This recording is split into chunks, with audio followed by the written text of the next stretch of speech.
बिस्मिल्लाहिर्रहमानिर्रहीम। आज हम 2017 का पेपर सॉल्व करने जा रहे हैं, उसके बायोलॉजी सेक्शन को।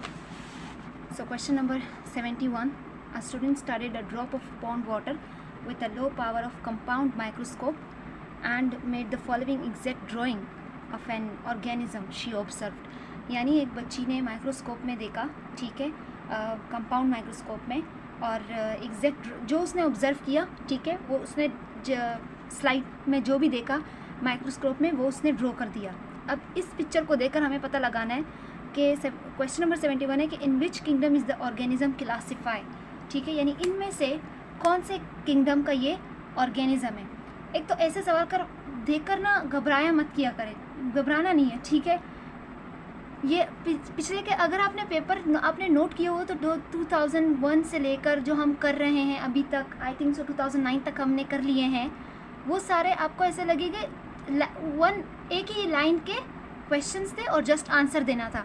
अभी जो 2019 से मैंने स्टार्ट किया है ना, इसके कुछ क्वेश्चंस ऐसे हैं कि बहुत बड़े बड़े पैराग्राफ दिए होते हैं तो बच्चा पैराग्राफ देखकर ही डर जाता है। कुछ भी नहीं होता, पहले मैं सिर्फ कहानी बताते हैं।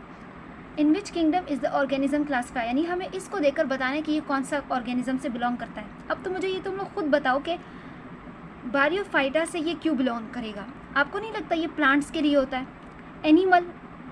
एनिमल में ये कहाँ से आएगा, ज़रा ये बताओ। आएगा तो इन्हीं दोनों मेटाजोवा, आपको पता है एक प्रोमोजोवा होता है, एक मेटाजोवा होता है। 3 CDE, ये 3 ऑप्शन तो आपको देखकर ही पता लगा देने चाहिए कि ये 3 ऑप्शन तो हो ही नहीं सकते भाई, ठीक है। बचे प्रोटिस्टा और मोनीरा। अब जो मोनीरा है ये है प्रोकार्योटाई, यानी ये जो किंगडम है ना, किंगडम मोनीरा, इसका दूसरा नाम है प्रोकार्योटाई। इन दोनों में क्या चक्कर है, इनमें सारे बैक्टीरियाज और साइनोबैक्टीरियाज वो सारे इंक्लूड है इसमें, ठीक है। बैक्टीरियाज एंड साइनोबैक्टीरियाज इसमें इंक्लूड होते हैं, ठीक है। मोनीरा या उसका दूसरा नाम प्रोकार्योटाई। बचा किंगडम प्रोटिस्टा। ये किंगडम प्रोटिस्टा है और इसे प्रोटोजोआ भी बोलते हैं, और ये सारे यूनिसेलुलर जितने ऑर्गेनिज्म होते हैं ना वो इसी किंगडम में होते हैं, ठीक है। तो आपको अगर आप पिक्चर देख रहे हो तो आपको लग रहा नहीं है कि ये अमेबा है। कुछ पिक्चर्स चलो हमने देखे होते हैं, हमें याद नहीं होता, लेकिन आपकी बुक से हटकर तो कोई पिक्चर नहीं दे सकते ना ये लोग। तो आपको ये नहीं लग रहा ये अमेबा की तरह है, ठीक है। तो इसलिए, और अमेबा किस किंगडम में आता है? प्रोटिस्टा में आता है। Question number 2, the organism move by means of. अब अमेबा आपको पता है कौन किस तरह मूव करता है? सूडोपोडिया, ठीक है, अपने सूडोपोड्स के जरिए मूव करता है। Question number 73, in a pyramid of energy which level represent the greatest amount of energy, यानी हमें बताना है कि वो जो आपने पायरामिड देखा होगा ना, जिस तरह इजिप्ट में होते हैं ट्रायंगल शेप्ड के पायरामिड, ये इसी तरह का एक पायरामिड हमारे बुक्स इन बोर्ड में भी है, ठीक है। और उसमें हमें बताया गया है कि भाई फर्स्ट पर प्रोड्यूसर्स होते हैं, फिर कंज्यूमर्स होते हैं, फिर डीकम्पोजर्स आते हैं, फिर कंज्यूमर्स को और भी इन्होंने क्लासीफाई किया है, जो कि मैंने समझा भी दिया था उसमें, पिछले प्रीवियस पेपर्स में मैंने समझा दिया है, ठीक है। सो greatest amount of energy obviously producers के पास होती है, क्योंकि वो अपना खाना खुद बनाते हैं। और अगर हम थोड़ा सा दिमाग लगाए तो आपको एनिमल्स, आप हार्बीवोर्स के बारे में सोचिए।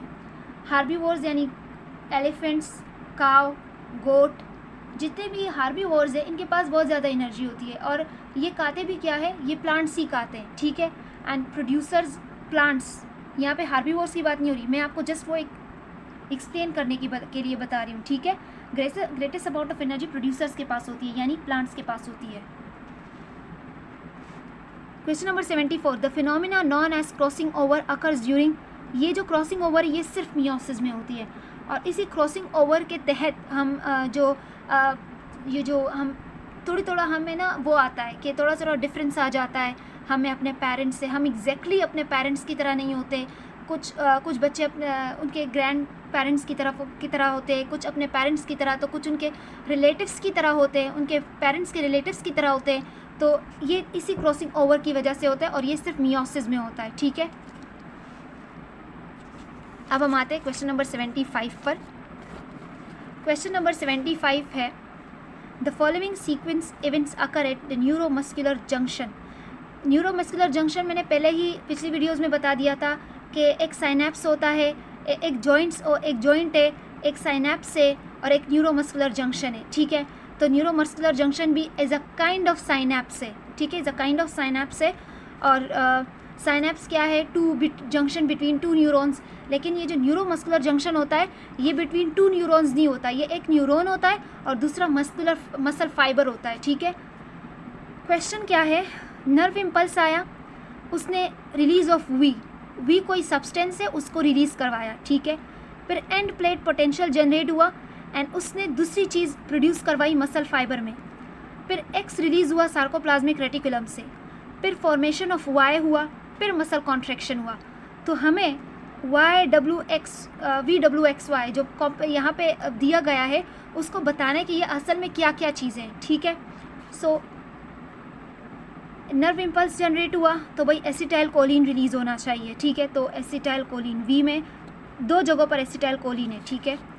फिर एंड प्लेट पोटेंशियल, फिर W प्रोड्यूस होगा। तो फिर जब भाई एसिटाइल कोलिन रिलीज़ हुआ है तो भाई पोटेंशियल जनरेट होना चाहिए, ठीक है। तो एक्शन पोटेंशियल तो दोनों में है, सही है। अच्छा, सार्कोप्लाज्मिक रेटिकुलम से कैल्शियम रिलीज़ होना चाहिए क्योंकि सार्कोप्लाज्मिक रेटिकुलम का एक फंक्शन ये भी था। सार्कोप्लाज्मिक रेटिकुलम को छोड़ो, एक था स्मूथ इंडोप्लाज्मिक रेटिकुलम, अगर आपको याद हो। स्मूथ इंडोप्लाज्मिक रेटिकुलम का एक फंक्शन था और वो फंक्शन क्या था कि वो कैल्शियम स्टोर करता है, और वो कैल्शियम स्टोर करता है जब हमें कैल्शियम की नीड होती है तो वो कैल्शियम निकलता है, ठीक है। तो जो मसल सेल्स में, असल में मसल सेल्स जो हैं उनके पास सार्कोप्लाज्मिक रेटिकुलम होता है, ठीक है। यानी ये एक तरह का स्मूथ इंडोप्लाज्मिक रेटिकुलम ही है सार्कोप्लाज्मिक रेटिकुलम, ठीक है। तो इसके पास कैल्शियम होते हैं तो इससे कैल्शियम रिलीज़ होगा। तो भाई हमारा हुआ option A. Formation of Y तक जाने की ज़रूरत ही नहीं पड़ी, ठीक है। अब मैं आपको समझाती हूँ ये चक्कर क्या हो रहा है, आपको ऐसे समझ नहीं आएगा। देखो ये एक न्यूरॉन है, ठीक है, ये एक न्यूरॉन है और ये उसका वो एक्सॉन टर्मिनल है, ये उसका एक्सॉन हिल्लॉक होता है और ये एक्सॉन टर्मिनल होता है, और ये एक्सॉन है, ये सेल बॉडी है और ये डेंड्राइट्स यहाँ से निकले हुए होते हैं। इतना तो पता होगा ना न्यूरॉन के बारे में। अब ये एक्सॉन टर्मिनल है और साथ में ये एक मसल फाइबर है, ठीक है। ये क्या है, मसल फाइबर। अब आपको ये तो पता है ना कि हर टिश्यू जो है सेल से बना है, इसी तरह मसल टिश्यू भी सेल से बना होगा, लेकिन मसल टिश्यू का जो सेल है उसी को हम फाइबर बोलते हैं, मसल फाइबर। आप उसे मसल सेल कहो या मसल फाइबर, एक ही बात है, ठीक है। आप मसल फाइबर कहो या मसल सेल, एक ही बात है। तो अब ये यहाँ पे ना, यहाँ से वो सोडियम पोटेशियम, वो जब एक्शन पोटेंशियल जनरेट हुआ, एक्शन पोटेंशियल एक्सॉन टर्मिनल तक आया। एक्शन पोटेंशियल जब एक्सॉन टर्मिनल तक आया तो क्या हुआ कि जब एक्शन पोटेंशियल जनरेट होता है तो इसी एक्सॉन टर्मिनल में ना ग्रेन्यूल्स पड़े हुए होते हैं और इस ग्रेन्यूल्स में होता है एसिटाइल कोलिन, ठीक है। ये एसिटाइल कोलिन रिलीज़ हो जाता है, ये एसिटाइल कोलिन रिलीज़ हुआ। जब एसिटाइल कोलिन रिलीज़ हुआ तो इसने ना यहाँ पर भी पोटेंशियल जनरेट करना शुरू करवा दिया। ध्यान से बात सुनिएगा। पहले क्या हुआ, पहले यहाँ पर एक्शन पोटेंशियल जनरेट हुआ था, वो एक्शन पोटेंशियल जनरेट हुआ और यहाँ से एक्सॉन टर्मिनल में आया। एक्सॉन टर्मिनल में जब आया तो एक्सॉन टर्मिनल में एसिटाइल ग्रेन्यूल्स पड़े हुए थे, उसने एसिटाइल ग्रेन्यूल्स को रिलीज़ करवा दिया। जब एसिटाइल ग्रेन्यूल रिलीज़ हुए, जब एसिटाइल कोलिन रिलीज़ हुआ तो एसिटाइल कोलिन मसल फाइबर के पास गया और क्या हुआ, उसने मसल फाइबर में एक्शन पोटेंशियल जनरेट करना शुरू कर दिया। जब यहाँ पर पोटेंशियल जनरेट होना शुरू हुआ तो सार्कोप्लाज्मिक रेटिकुलम पड़ा था मसल फाइबर में, तो उसमें कैल्शियम स्टोर थे, तो वहाँ से कैल्शियम निकलना शुरू हुआ। जब कैल्शियम निकलना शुरू हुआ तो एसिटोमाइसिन, एक्टोमाइसिन यानी एक्टिन और मायोसिन, इनका लिंकेज बन गया। जब इनका लिंकेज बन गया मतलब कॉन्ट्रैक्शन स्टार्ट हो गई, सही है। अब इसमें मैं डीप नहीं जाऊंगी, ये तो वो तो फिर पूरा वो कॉन्ट्रैक्शन की कहानी बन जाएगी, ठीक है। आई होप ये आपको समझ आ गया होगा, ये ऐसी कहानी है। Which group of organism has the following features, यानी अब हमें बताना है कि 3 फीचर्स हमें दिए हैं और नीचे ऑप्शंस दिए हैं कि ये जो 3 फीचर्स है ये कौन से ऑर्गेनिज्म में पूरी तरीके से फिट हो रहे हैं। 3 पेयर्स ऑफ जॉइंटेड लेग्स होते हैं उस ऑर्गेनिज्म के पास, सिगमेंटेड बॉडी होती है और 1 पेयर ऑफ एंटीना होता है। अब आपको पता है ना एंटीना, छोड़ो बाकी 2 चीज़ें। एंटीना आपको सिर्फ इंसेक्ट्स में मिलेंगे, ठीक है। ये जो क्लासेस है ना, ये फाइलम सॉरी, किंगडम एनिमालिया के जो फाइलम आर्थ्रोपोडा है ना, उसके क्लासेस हैं, ठीक है, और ये मैं पहले भी बता चुकी हूँ। Question number 77, the table show some characteristics of 4 different vertebrates, which vertebrate is a reptile. अच्छा, ये क्वेश्चन मुझे याद आ गया। ये क्वेश्चन जब मैं ये बुक सॉल्व कर रही थी तो मैंने बहुत आसानी से ये सॉल्व कर लिया था, ये वाला क्वेश्चन, बग़ैर किसी हेल्प के, बग़ैर आंसर की के देखे, क्योंकि आपसे रेप्टाइल के बारे में पूछ रहे हैं। और एक एक चीज़ तो आप कम से कम बीइंग अ मेडिकल स्टूडेंट आपको कुछ ना कुछ तो याद रखना पड़ेगा, ऐसे तो फिर नहीं चलेगा, ठीक है। मुझे एक चीज़ याद थी रेप्टाइल्स के बारे में कि मुझे रेप्टाइल्स जब भी मैं सुनती हूँ तो मेरे दिमाग में लेज़र्ड, क्रोकोडाइल, स्नेक, ये 3 चीज़ें आती हैं, ठीक है। अगर ज़्यादा से ज़्यादा नहीं आता तो ये 3 चीज़ें ज़रूर आती है। तो मुझे एक बात ज़रूर पता थी रेप्टाइल्स के बारे में कि इनका जो स्किन होता है, उनके स्किन पर स्केल्स होते हैं। तो ये आपको एक टेबल दिया है, तो हमें बताना है कि हमें रेप्टाइल को आइडेंटिफाई करना है इस टेबल में। तो मुझे ये पता था कि भाई रेप्टाइल के पास स्केल होता है, तो यानी ये देखो करेक्ट, हाँ, यानी ये वाला फीचर तो होता है रेप्टाइल के पास। अब जो स्केल्स में ना 2 जगहों पर करेक्ट लगा हुआ है, तो मुझे कोई और फीचर भी मालूम करना पड़ेगा। अब मुझे ये भी पता था कि जो हेयर्स हैं ना, ये सिर्फ मेमल्स के पास होते हैं, ये रेप्टाइल्स के पास नहीं होते। तो दोनों जगह पर क्रॉस है, चलो सही है, यानी ए और बी में से कोई एक है, ठीक है, क्योंकि बाकी 2 में क्रॉस लगा हुआ है स्केल्स पर, जबकि रेप्टाइल्स के पास स्केल्स होते हैं। अब हम आते हैं ए और बी में। लेग्स, भाई लेग्स तो होते हैं रेप्टाइल्स के पास, ठीक है। अब आते हैं फिन्स पर। अब फिन्स जो है वो आपको मछलियों में दिखते हैं, रेप्टाइल्स में नहीं दिखते, तो ऑप्शन बी जो है वो हमारा करेक्ट हो जाएगा। अच्छा, यहाँ पर दिए हैं ऑप्शन बी, क्यों करेक्ट हुआ? क्योंकि फिन्स में क्रॉस लगा है, हाँ, रेप्टाइल्स के पास फिन्स नहीं होते। लेग्स में यानी करेक्ट, हाँ, लेग्स होते हैं रेप्टाइल्स के पास स्केल्स भी होते हैं, रेप्टाइल्स के पास हेयर नहीं होते, ठीक है। अब हम आते हैं क्वेश्चन नंबर 78 पर। क्वेश्चन नंबर 78 क्या है? The diagram shows some organs of the digestive system, यानी इस डायग्राम में ना डाइजेस्टिव सिस्टम बताया गया है। सवाल क्या है? Where is amylase present. अच्छा, एमाइलेज किस चीज़ का एंजाइम है? एमाइलेज स्टार्च को डाइजेस्ट करता है, स्टार्च यानी कार्बोहाइड्रेट को डाइजेस्ट करता है। तो एमाइलेज कहाँ कहाँ पर होता है? एमाइलेज ओरल कैविटी में होता है, पेनक्रियाज में होता है और इंटेस्टीन में। तो 1, 4 एंड 5, ये रहा 1, 4 एंड 5। अब आप खुद दिमाग लड़ाओ, इस सवाल से आपका दूसरा सवाल भी जनरेट हो जाता है। ये सवाल तो यहाँ पर आ गया, इसका दूसरा सवाल ऐसे जनरेट होता है कि अगर आपसे पूछा जाए कि कार्बोहाइड्रेट डाइजेस्टिव सिस्टम में कहाँ कहाँ पर डाइजेस्ट होते हैं, तो आप क्या बोलोगे? आप बोलोगे ओरल कैविटी, ठीक है, पेनक्रियाज और इंटेस्टीन, ये 3 जगह है डाइजेस्टिव सिस्टम में जहाँ पे कार्बोहाइड्रेट डाइजेस्ट होते। स्टमक में कार्बोहाइड्रेट डाइजेस्ट नहीं होते, ये आपको क्रिस्टल क्लियर होना चाहिए कि जो कार्बोहाइड्रेट है वो स्टमक में डाइजेस्ट नहीं होते। Which bonds meet at the elbow joint and what kind of movement do they allow? अच्छा, कौन से बॉन्ड्स जॉइंट मीट होते हैं एट द एल्बो जॉइंट? पहले बॉन्ड्स पर आते हैं, पहले आप खुद ध्यान लगाओ। एल्बो का कौन कौन से जॉइंट मीट होते हैं? ऊपर वाला ह्यूमरस हो गया, नीचे वाला रेडियस एंड अल्ना हो गया, ठीक है। तो हम ढूंढते ऊपर स्केप्यूला, और ये 2 ऑप्शंस तो रोंग, ये तो रोंग चले गए। CD बचा, CD दोनों में, अल्ना ह्यूमरस दोनों में। तो हम आएंगे अब मूवमेंट पर।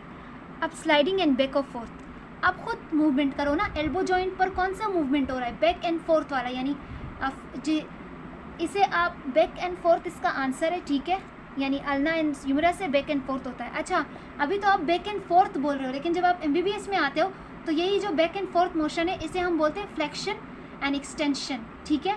फ्लेक्शन यानी एंगल डिक्रीज हो रहा है, एक्सटेंशन यानी एंगल इंक्रीज हो रहा है। क्वेश्चन नंबर 80, ऊपर रिएक्शन बताया है, 2 मोनोमर्स थे, इन दोनों मोनोमर्स को ज्वाइन किया और इससे वाटर निकाला। The above diagram represent the process of condensation. बहुत इजी है, बस आपको आपकी यानी यह बच्चों की वो देखते हैं कैपेबिलिटी के थ्रू डायग्राम्स भी वो आइडेंटिफाई कर सकते हैं। Which of the following is correctly match. अच्छा, हमें करेक्टली मैच बताना है, तो राइबोसोम होना चाहिए प्रोटीन सिंथेसिस, ठीक है, यानी ए के साथ होना चाहिए H. Lysosome destroy of foreign particles, B के साथ होना चाहिए I. Centriole formation of aster, C के साथ होना चाहिए G. Peroxisome detoxification of alcohol, D के साथ होना चाहिए एफ। स्मूथ ईआर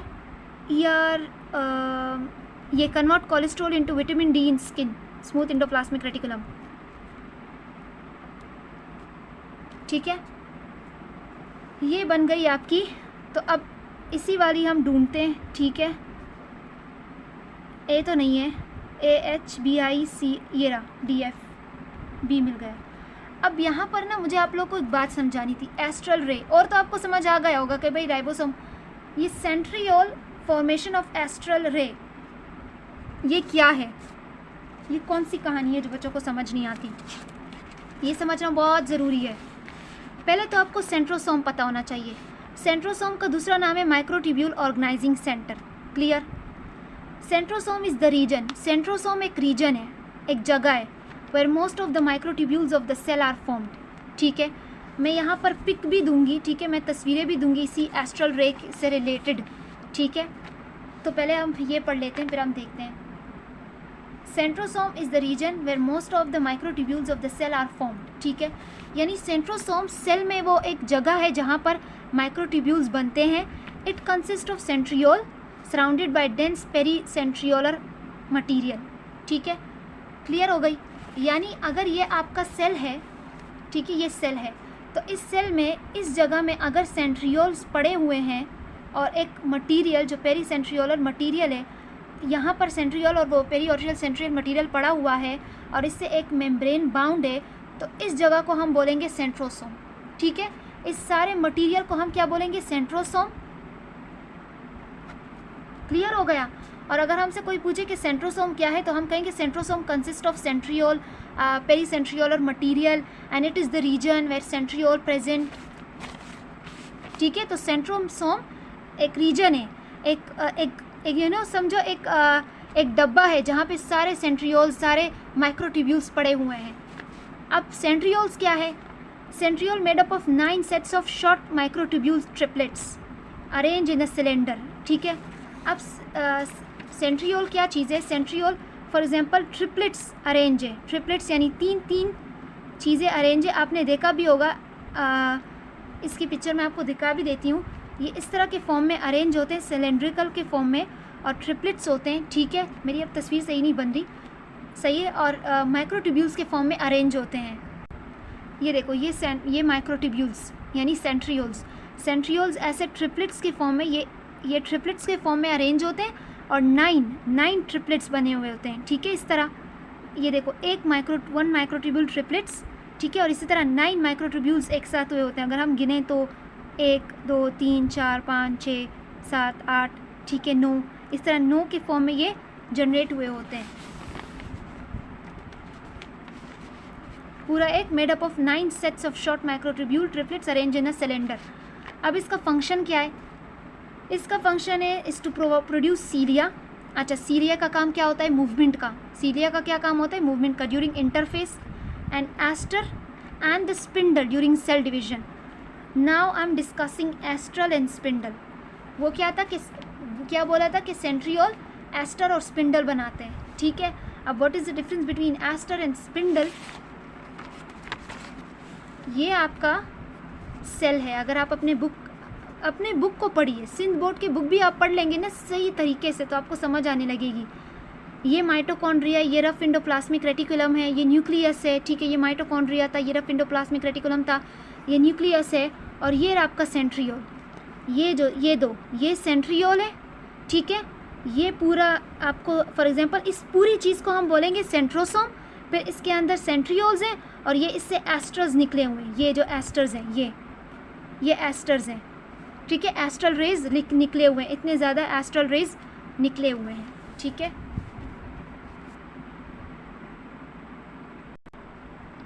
तो अब आप यहाँ पर देखें, यहाँ पे क्या हो रहा है कि ये आपके सेंट्रोसोम में लिखा हुआ है ना, सेंट्रोसोम। अब सेंट्रोसोम दोबारा बताने की ज़रूरत तो है नहीं, समझा चुकी हूँ मैं। ये सेंट्रोसोम है, ठीक है। इस सेंट्रोसोम में क्या चक्कर हो रहा है, ये बिल्कुल आपको दिख रहे हैं ना, ये सेंट्रोसोम है, इससे ये एस्टर्स निकले हुए हैं। क्या निकले हुए हैं? एस्टर, ठीक है। यही एस्टर निकले हुए हैं। एस्टर का काम क्या होता है कि इस सेंट्रोसोम को, यानी इसमें दो तीन चार सेंट्रियोल्स पड़े हुए होंगे, ठीक है। एस्टर का काम होता है कि इन सेंट्रियोल्स को पोल्स पर फेंकना। देखो, सेल डिवीज़न ऐसे नहीं होती कि मुंह उठाकर सेल डिवीज़न हो जाती है। सेल डिवीज़न ऐसे होती है कि एक सेल रेस्ट फेज़ में पड़ा होता है। जब एक सेल रेस्ट फेज़ में पड़ा होता है, यानी उसको भी डिवीज़न नहीं करनी, तो ये सेंट्रोसोम इसी तरह बैठा हुआ होता है। जब इसको पता लगता है कि अब सेल डिवीज़न की ज़रूरत है, तो ये सेंट्रोसोम डिवाइड होना स्टार्ट हो जाता है। जब ये डिवाइड होना स्टार्ट हो जाता है तो ये रहा अर्ली माइटोटिक स्पिंडल। पहले ये रेस्ट फेज़ में था तो कुछ भी नहीं कर रहा था, अब ये इस सेंट्रोसोम को वो मिला और अब ये डिवीज़न स्टार्ट कर देगा, ठीक है। जब ये डिवीज़न स्टार्ट करता है ना, तो यही जो एस्ट्रेज होते हैं ना, ये लॉन्ग स्पिंडल फाइबर्स निकालते हैं। अगर मैं आपको समझाने की कोशिश करूँ, फॉर एग्जांपल ये सेल था, इसमें सेंट्रोसोम पड़ा हुआ था, ठीक है, और ये इससे एस्ट्रेज निकले हुए हैं, ये एस्ट्रेज हैं। अब इसको पता लगा कि डिवीज़न करनी है। जब इसको पता लगा कि डिवीज़न करनी है, तो डिवीज़न के लिए क्या करना पड़ता है कि इस सेंट्रोसोम को पोल्स पर जाना पड़ता है, एक ये पोल, एक ये पोल। तो पहले ये सबसे पहले क्या करता है, ये एक दूसरे सेपरेशन करता है। एस्ट्रेज का फर्स्ट फंक्शन क्या है? दो सेंट्रोसोम बनाना, ठीक है, सेंट्रियोल्स को अलग-अलग करना। तो एस्ट्रेज क्या करता है, ये एक सेंट्रियोल हो गया, ये दूसरा सेंट्रियोल हो गया, और ये इससे एस्ट्रेज निकले हुए थे ना, और इसमें से कुछ एस्ट्रेज होते हैं, यानी एस्ट्रेज क्या है? माइक्रोट्यूब्यूल्स हैं, ठीक है। कुछ एस्ट्रेज जो है वो लंबे हो जाते हैं, एक्सटेंड हो जाते हैं, जिसे हम स्पिंडल फाइबर बोलते हैं। अब आपको समझ आया कि what is asters and what is spindle fibre. Asters and spindle fibre are the same thing, they both of are microtubules. जब एस्ट्रेज फर्स्ट फंक्शन जो होता है वो एस्ट्रे का होता है। एस्ट्रे क्या करता है? एस्ट्रे अटैच होते हैं सेल मेम्ब्रेन से, ठीक है। एस्ट्रे सेल में किसके सेल मेम्ब्रेन से? जो सेंट्रियोल से हमने यानी जो मेम्ब्रेन सेंट्रियोल से सराउंडेड है, ठीक है। वो एस्ट्रेज क्या करते हैं? पहले वो निकल आते हैं। उनके निकलने का क्या मतलब होता है कि भाई अब सेल को डिवीज़न करनी है तो उनको पोल्स पर जाना पड़ेगा। तो एस्ट्रेज जो दो सेंट्रियोल्स पड़े होते हैं अंदर, उनको अलहदा कर लेता है। फिर स्पिंडल फाइबर्स के थ्रू फिर आते हैं स्पिंडल फाइबर, और स्पिंडल फाइबर जो है वो क्रोमोसोम्स को अलहदा करते हैं, ठीक है। तो ये ऊपर वाले आपके एस्ट्रेज हो गए। यहाँ पर बहुत अच्छी पिक्चर है, ये जो ऊपर वाले हैं ये एस्ट्रेज है जो एक्सटेंडेड नहीं है, और ये स्पिंडल फाइबर है, ठीक है, जो क्रोमोसोम्स से अटैच है, ठीक है। क्लियर हो गया? यानी जो चीज़ें क्रोमोसोम से अटैच होती हैं तो उसे हम क्या बोलते हैं? Spindle fibre. जो मेम्ब्रेन से अटैच होता है उसे बोलते हैं एस्ट्रे। दोबारा से समझाती हूँ, ये सेंट्रियोल है, ठीक है। सेंट्रियोल कुछ इस तरह का था ना, मुझसे सही नहीं बनेगा, ठीक है। सेंट्रियोल कुछ इसी तरह का था, ठीक है। इस सेंट्रियोल से हमने एक मेम्ब्रेन की लेयर सराउंड कर दी, और इस मेम्ब्रेन से हमने निकाले एस्ट्रेज, ठीक है। क्लियर हो गई बात? एस्ट्रेज। जब सेल डिवीज़न की बात आती है तो यही एस्ट्रेज डिवीज़न करवाते हैं, इसी को तोड़ते हैं और इसी को दो में डिवाइड कर देते हैं। इसका एक सेंट्रियोल यहाँ चला जाता है, यानी फॉर एग्जांपल ये पहले ऐसे था, तो ड्यूरिंग सेल डिवीज़न ये कैसे बन जाता है? एक सेंट्रियोल, ये आपके एस्ट्रेज, एक सेंट्रियोल, ये आपके एस्ट्रेज, ठीक है। और बीच में, और फिर क्या होता है कि अब हम आते हैं स्पिंडल फाइबर पर। ये था आपका सेंट्रियोल, अंदर सेंट्रियोल, बाहर एस्ट्रेज। फिर क्या होता है कि यही एस्ट्रेज जब इलोंगेटेड हो जाते हैं और क्रोमोसोम्स के साथ अटैच हो जाते हैं, तो हम इसे बोलते हैं spindle fibre. Clear? I hope clear हो गया होगा। इतना डीप जाने की ज़रूरत नहीं है, बस मैं आपका कॉन्सेप्ट क्लियर करवाना चाहती हूँ, क्योंकि मेरे कॉन्सेप्ट जो है वो इतने क्लियर नहीं होते थे, और एमडी कैट के लिए आपकी कॉन्सेप्ट क्लियर होने चाहिए। रट्टे से कोई काम नहीं चलता। Question number 82, pyruvic acid is the end product of glycolysis. Easy question. Humoral immunity is carried by special group of cells called B cells. अच्छा, इसे ह्यूमरल इम्यूनिटी क्यों बोलते हैं? ह्यूमरल इसलिए बोलते हैं क्योंकि फ्लूइड इंक्लूड है। फ्लूइड कैसे इंक्लूड है? ये जो बी सेल्स है ना, यानी बी लिम्फोसाइट्स, ये आपको देते हैं एंटीबॉडीज़, ठीक है। यानी आप डिवाइड होते हैं बी में और बी मेमोरी सेल में और प्लाज्मा, और फिर वो जो प्लाज्मा सेल है वो आपको एंटीबॉडीज़ बना के देता है, ठीक है। और एंटीबॉडीज़ आपको, और ये जो प्लाज्मा है ये आपको, प्लाज्मा इज़ अ फ्लूइड, ठीक है। Question number 84।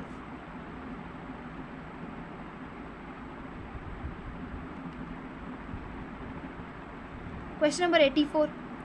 Identify the correctly matched pair relating to a term and its meaning, function. Example: biosphere, where life exists. Question number 85. Which of the following RNA sequence would be transcribed from the DNA sequence? अब आपको अच्छे तरीके से पता है transcription, 1000 मरतबा मैं बता चुकी हूँ कि व्हाट इज़ ट्रांसक्रिप्शन। ट्रांसक्रिप्शन का मतलब होता है कि एक डीएनए ने एक सीक्वेंस दिया है और इस सीक्वेंस को आरएनए में चेंज करवाना है, ठीक है। तो इसी तरह ये सवाल भी इसी तरह का है। हमें इन्होंने डीएनए का सीक्वेंस दिया है, ठीक है, ये डीएनए का सीक्वेंस दिया है और इसको अब हमने आरएनए सीक्वेंस में चेंज करना है। तो बहुत ईजी है, कुछ भी नहीं करेंगे, सिर्फ क्या करेंगे, यानी यहाँ पर कॉम्प्लीमेंट सिस्टम चलता है ना, तो यहाँ पर जो है बस उसी के साथ जो मिलता है वो हम डाल देंगे। फॉर एग्ज़ाम्पल ए के बजाय आएगा यूरेसिल, ठीक है। भाई कॉम्प्लीमेंट सिस्टम का तो पता है ना कि ए के साथ होता है थायमाइन, लेकिन ये डीएनए के लिए, अगर आरएनए होगा तो फिर यूरेसिल होगा, और जी के लिए होता है सी। अगर गुआनाइन है तो उसके बदले में आएगा साइटोसाइन। ये वाला सिस्टम तो पता है ना, कॉम्प्लीमेंट सिस्टम इसे बोलते हैं। इसी तरह अब हम यही कॉम्प्लीमेंट सिस्टम देखेंगे। ए के बजाय आएगा यू, टी के बजाय आएगा ए, ठीक है। जी के पहले हम खुद बना के देखते हैं ताकि आपको क्लियर हो जाए, सही है। डीएनए का सीक्वेंस, डीएनए का हमें क्या सीक्वेंस दिया है इन्होंने, अगर आपको पता है तो आप आगे कर सकते हैं वीडियो, क्योंकि ये मैं सब बच्चों के लिए देती हूँ, ठीक है, ताकि ये हमें डीएनए का सीक्वेंस दिया है और इसे हमें आरएनए के सीक्वेंस में चेंज करना है, इसे बोलते हैं ट्रांसक्रिप्शन, ठीक है। अब हम ए के बजाय क्या लिखेंगे यहाँ पर? ए के लिए क्या होता है आरएनए में? यूरेसिल। अगर यहाँ पे होता है डीएनए तो फिर मैं देती टी। अब ऊपर टी है, अब टी के लिए क्या दूंगी मैं? एडिनाइन। जी के लिए साइटोसाइन। ऊपर सी है तो नीचे जी, ऊपर सी है तो नीचे जी, ऊपर टी है तो नीचे ए आएगा। ऊपर ए है तो ए के लिए क्या होता है? यूरेसिल। जी के लिए सी, जी के लिए सी, ए के लिए यूरेसिल, सी के लिए जी। अब समझ आया? अब यही वाला सीक्वेंस हमें यहाँ पे ढूंढना पड़ेगा। ये रहा, मिल गया, option D. Okay,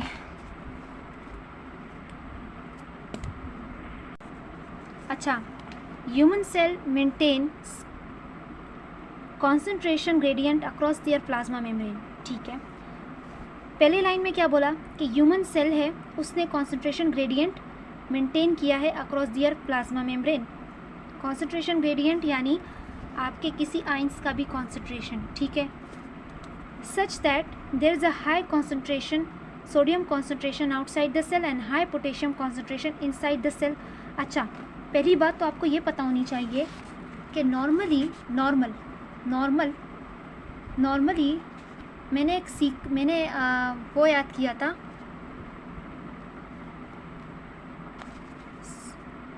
sodium no N की, ये मेरा निमोनिक था।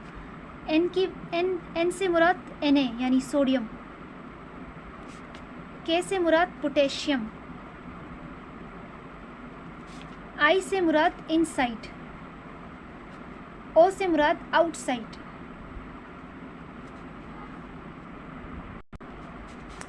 ये मैंने एक निमोनिक याद किया था, ठीक है। ये मैंने इसलिए याद किया था कि मुझे नॉर्मल पता होना चाहिए। फॉर एग्जांपल अगर ये सेल मेम्ब्रेन है, ठीक है, ये सेल मेम्ब्रेन है, डबल लेयर मैंने इसलिए बनाया क्योंकि सेल मेम्ब्रेन आपका डबल लेयर होता है ना। ये मैंने इसलिए बनाया था कि फॉर एग्जांपल आपका सेल मेम्ब्रेन है, तो नॉर्मली क्या होता है कि ये आपका आउटसाइड है, सेल मेम्ब्रेन का आउटसाइड, ये इनसाइड है।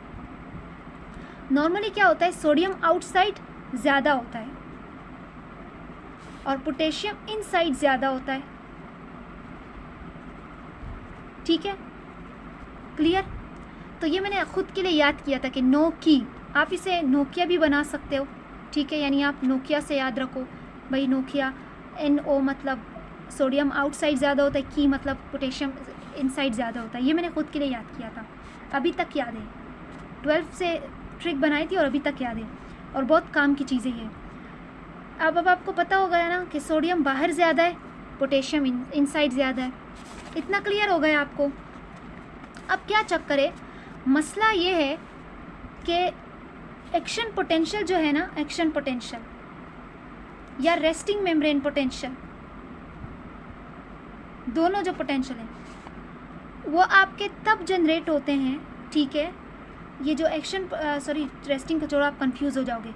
एक्शन पोटेंशियल तभी जनरेट होता है जब ये सोडियम आपका इनसाइड जाता है, जब ये सोडियम आपका इनसाइड जाता है। अब सोडियम इनसाइड कैसे जाएगा?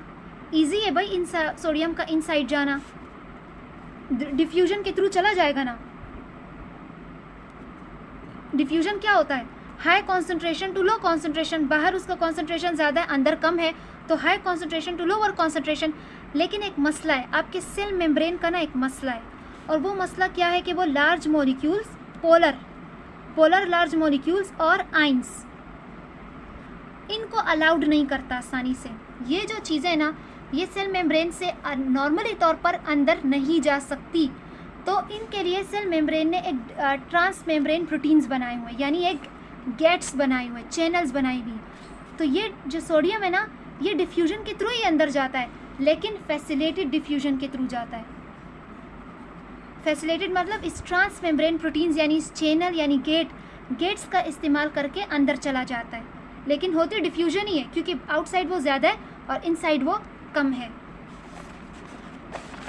सो moves into the cell by facilitated diffusion. ऐसे सवाल तो पढ़ ले, हमने यहाँ तक पढ़ा था ना कि है such that there is a high sodium concentration outside the cell and high potassium concentration inside the cell. Suppose that within the cell membrane are sodium leaks channel, this channel would allow sodium to move into the cell by facilitated diffusion. ठीक है, इन्होंने channels बोल दिया, leak channels, जिसे मैं सेडिया trans membrane channel या gate potential बोल रही थी, इसको इन्होंने सोडियम चैनल्स बोल दिया, सोडियम लीक चैनल्स। इसी तरह पोटेशियम लीक चैनल्स भी होते हैं। Question number 87. The hormone label X in the diagram is often used in over-the-counter diagnostic test to determine whether the ovulation has occurred. This hormone is, भाई ovulation की बात हो गई तो ये तो LH ही होगा। चलो ये राचा यानी X और Y, ये Y तो प्रोजेस्टेरोन ही होगा, क्योंकि 21 to 28 डेज में ये हाई हुआ है। ये वाला 14 डेज में, 14 डेज में हाई हुआ है, ये LH है।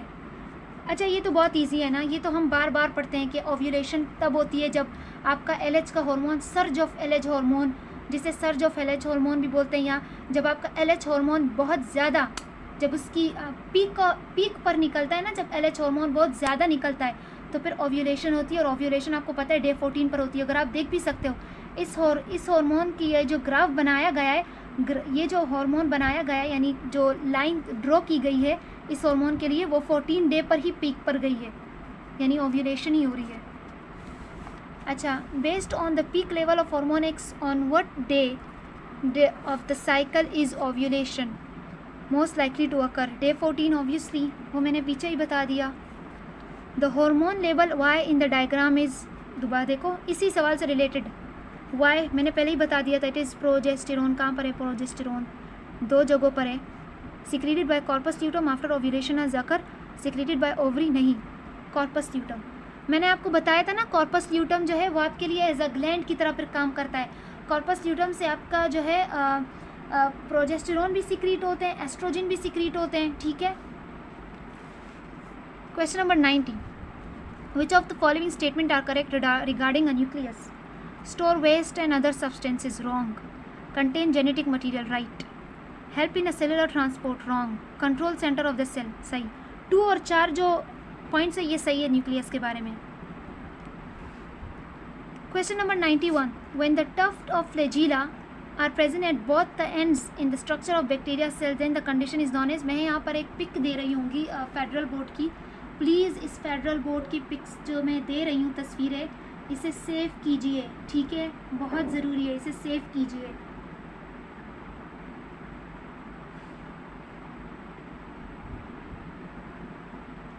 अब आते हैं, अच्छा, एट्राइकस नो फ्लैजिला, ठीक है, लोफोट्राइकस, अच्छा सवाल ही मैं भूल गई, वो क्या था, टफ ऑफ फ्लैजिला बताना है कि कहाँ पर बोथ, यानी टफ ऑफ फ्लैजिला है और बोथ एंड्स पर है, tough of flagella at both ends, clear.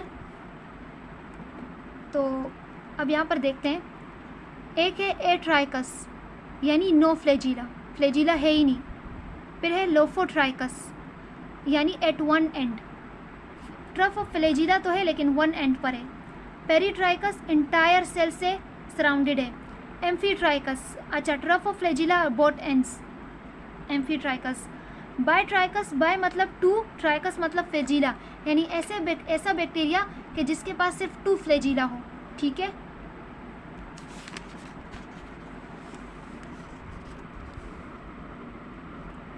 Question number 92. Cystic fibrosis patient lack a gene that codes for transmembrane carrier of chloride ions. Which feature do animals share with plant cell? कौन से features animal cell जो है वो share करता है? Chloroplast नहीं, chloroplast दोनों के पास नहीं होते हैं, सिर्फ प्लांट के पास होता है। साइटोप्लाज्म दोनों के पास होता है, न्यूक्लियस दोनों के पास होता है, माइटोकॉन्ड्रिया में भी दोनों के ऑब्वियसली दोनों के पास होता है। तो हमें ये बन गया ना, मैं प्रोकार्योटिक और यूकार्योटिक की तरफ चली गई। Platyhelminthes means flat worms. All of the following are mammal except shark. ये क्वेश्चन शायद पीछे भी आया हो, मैंने आगे के पेपर सॉल्व किए, I don't know. Question number 96, in the pedigree of the family show above brown eyes are indicated as, अच्छा ये ब्राउन आइज शो कर रहा है और ये blue eyes. Javeria and Juhi are twins. From this chart it can be determined that, अच्छा इनमें से कोई ऑप्शन ठीक होगा। Tahir and Mary are homozygous for brown eyes. नहीं, अगर ऐसा होता ना कि ये दोनों होमोजाइगस होते ब्राउन आइज के लिए तो फिर ब्लू कलर आता ही नहीं इनके बच्चों में। Javeria and Juhi are identical twins. नहीं, अगर आइडेंटिकल ट्विंस होते तो इनका सेक्स, इनके आइज का कलर, इन सब कुछ सेम होता, ठीक है। Juhi is heterozygous for blue eyes. Juhi is नहीं, ब्लू आइज के लिए हेट्रोजाइगस हो ही नहीं सकती। ब्लू आइज तो तब आएगी ना जब दोनों जीन्स ब्लू के होंगे, homozygous. Juhi is homozygous for blue eyes, सही है। क्वेश्चन नंबर 97, अच्छा आइडेंटिकल ट्विंस यानी सेक्स तो दोनों के सेम है, लेकिन मसला ये है कि इसकी ब्राउन आइज है, इसकी ब्लू, और जबकि आइडेंटिकल ट्विंस बिल्कुल सेम होते हैं, यहाँ तक इनके फिंगरप्रिंट्स भी सेम होते हैं। Viruses resemble living things because they reproduce. अच्छा मैंने ना जब फेडरल बोर्ड की यहाँ पे पिक्चर दी है, जिसमें फेडरल बोर्ड की पिक्चर में बताया जा रहा है कि इसे हम लिविंग, वायरस को हम लिविंग क्यों बोलते हैं, रीजंस दिए, वो रीजंस आप याद कर लो क्योंकि आपके काम आएंगे। हम वायरस को नॉन लिविंग क्यों बोलते हैं और उसके भी रीजंस दिए, तो प्लीज़ रिमेंबर इट, आपके ही काम आएंगे। A part of digestive system that is not in contact with food is liver. और एक ईसोफेगस है।